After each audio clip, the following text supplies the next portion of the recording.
இன்னைக்கு ராகி மாவு வச்சு ராகி இடியப்பன் எப்படி செய்யலான்றதை பார்க்கலாங்க. இதுக்கு ஒரு பாத்திரத்தில் தண்ணி சுட வச்சுருக்கிறேங்க. 1 கப் ராகி மாவுக்கு 1 கப் தண்ணி கரெக்டான அளவாக இருக்குங்க. இந்த தண்ணியில் உப்பு சேர்த்துக்கிறேங்க. நம்ம எந்த அளவு மாவு எடுத்தோமோ அதுக்கு தேவையான அளவு உப்பு, கொஞ்சம் எண்ணெய் சேர்த்துக்கிறேங்க. இப்போ தண்ணி நல்லா கொதிக்க ஆரம்பிச்சிருச்சுங்க. இப்போ எடுத்து வச்சிருக்கிற மாவை இந்த தண்ணியில் சேர்த்துக்கிறேன். இப்போ ஒரு துடுப்பு வச்சு இதை நல்லா கிண்டிக்கலாங்க.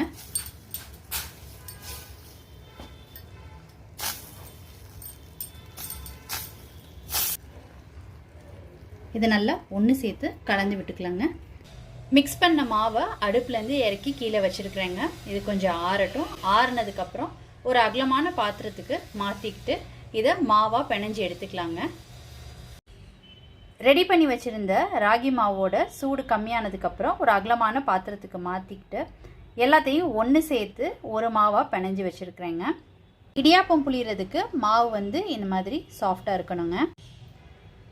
இடியாப்பத்துக்கு மிக்ஸ் பண்ணும் போது ராகி மாவுக்கு சேர்க்குற தண்ணி 3/4லேருந்து 1 டம்ளராக பார்த்து சேர்த்துக்கோங்க. ராகி மாவு கொஞ்சம் வேறுபடுங்க. அதனால் நீங்கள் தண்ணி சேர்க்கும் போது 3/4லேருந்து 1 டம்ளர் பார்த்து சேர்த்துக்கோங்க. மிக்ஸ் பண்ண மாவை இந்த மாதிரி பகுதிகளாக பிரித்து வச்சுக்கிட்டிங்கன்னா இடியாப்பம் புளியும் போது ரொம்ப ஈஸியாக இருக்குங்க. மாவு மட்டும் நீங்கள் கரெக்டாக பக்குவமாக பிணைஞ்சிட்டிங்கன்னா நல்லா சூப்பராக வருங்க இடியாப்பம். இந்த ட்ரேயில் எண்ணெய் கிரீஸ் பண்ணிவிட்டு அதுக்கப்புறமாட்டி தான் இடியாப்பம் புளிஞ்சிக்கிறேங்க.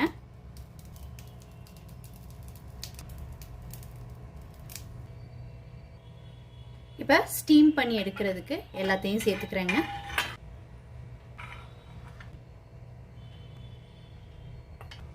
இப்போ ஸ்டீம் பண்ணுறதுக்கு ரெடியாக இருக்குங்க. ஸ்டீம் பண்ணி எடுத்துக்கலாம். ராகி இடியாப்பம் ரொம்ப சூப்பராக ரெடி ஆயிடுச்சுங்க.